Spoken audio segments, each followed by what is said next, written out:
Hi, how you doing? This is the Gamertron and welcome back to the Gamertron Show. Back in the year 2011, God, I can't believe it's been 5 years since 2011. Oh, time flies.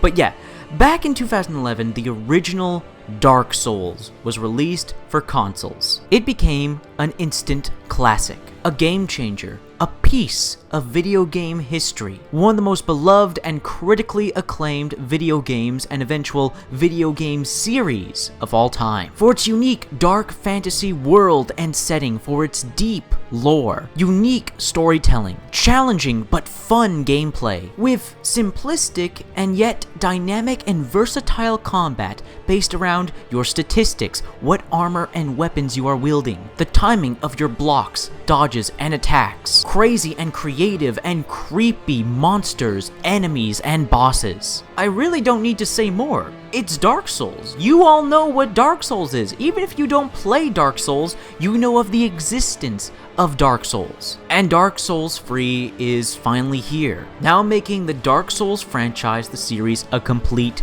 trilogy. Of course, there are its sister games, its spiritual prequel and spiritual sequel, Bloodborne and Demon Souls, but it will always be Dark Souls and the Dark Souls games and the Dark Souls name that put this almost new type of dark fantasy RPG, challenging combat experience, type of game and type of genre on the map.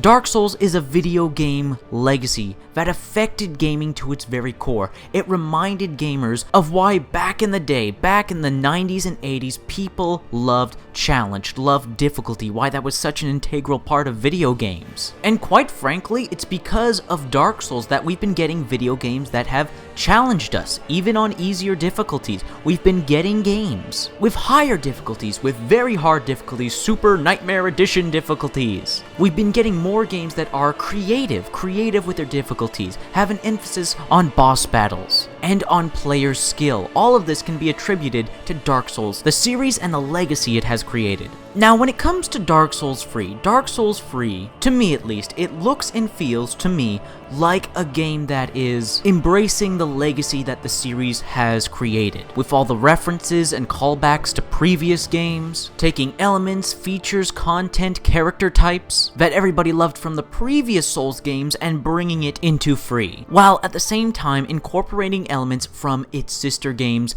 Bloodborne and Demon Souls, with an emphasis on faster, bloodier, more vicious and offensive combat, while at the same time not having two, but three different status bars to worry about: your health bar, your stamina bar, and the newly implemented, at least for Dark Souls, magic bar, or mana bar, or blue bar, or whatever you want to call it. Dark Souls Free seemingly takes all these elements from all the other Souls games, including its sister Soul games, to create a video game that really overall just attributes and highlights why people love Dark Souls, why this is a beloved game series, while at the same time being its own unique game with its own unique elements on top of that, but retaining what makes Dark Souls Dark Souls: the fun, epic, and creative and challenging boss battles, the crazy and creative enemies, surprises, secrets, and traps around every corner on every new location, and a surprisingly very deep story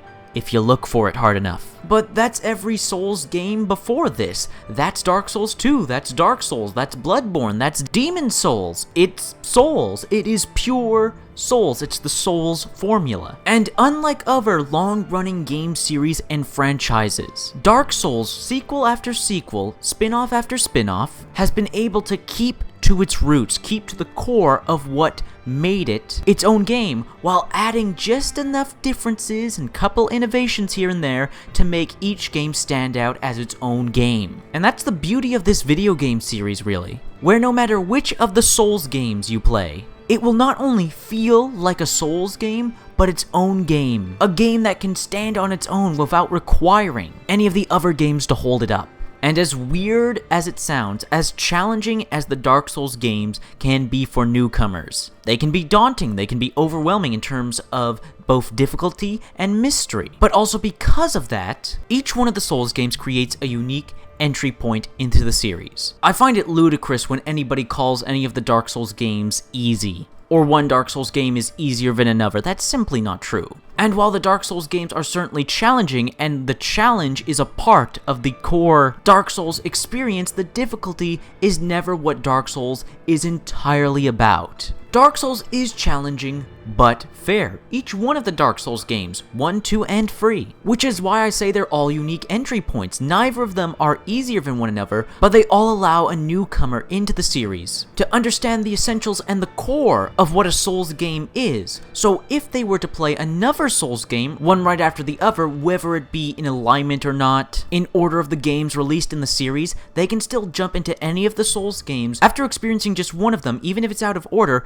and still understand the core of this game franchise. How it plays, how it's meant to be played. And that's just letting the player play the game. It doesn't bombard you with cutscenes and lore. It's there if you want it. You can seek it out. You can play detective, listen to all the dialogue from NPCs available, read all the descriptions on all the items and weapons. But after the opening level or section of the game, after it teaches you the controls, the game does not hold your hand. These games do not hold your hand. They do not force you down a set path. They give you an almost semi-interconnected open world, and it leaves you to discover the rest, to fully invest yourself in the game. And that's one of the beautiful thing about the Dark Souls games, is how they invest you. You want to discover these secrets, you want to level up, you want to discover and battle new enemies and new bosses, while at the same time being challenged and fearful of them. But you also want to find and scavenge and collect new armor and weapons to customize your character and kind of create a loadout or playstyle for yourself. The Dark Souls games create this level of reliance on the player, this requirement of investment that so many other games don't do. So many other games just put you on rails, or have you complete objectives so linear and so obvious that it might as well just be a cutscene. But if you take the time and make the effort to really play Dark Souls, any of the Souls games, whether it be Demon Souls, one of the Dark Souls games, or Bloodborne, if you really take the time and invest yourself into the games, you are rewarded. You're rewarded with loot, you're rewarded with epic and challenging boss fights, you're rewarded with deep lore and story, you're rewarded with options, you're rewarded for your time and effort, and overall, you're rewarded for just experiencing the game. And that's the legacy of Dark Souls. Now, I don't know if Dark Souls 3 is going to be the final game in the Dark Souls franchise and series. I kind of hope it is, because I'm getting really sick and tired of games not ending in a trilogy. A trilogy just seems sweet and nice and tight. I don't mind having more Souls-like games or spin-off games like Bloodborne, or even a direct sequel to Demon Souls. That would be cool. I'm just talking about specifically for the Dark Souls name and the Dark Souls brand. That's specifically just Dark Souls. I would like it if Dark Souls 3 was the conclusion. It would wrap everything up nicely.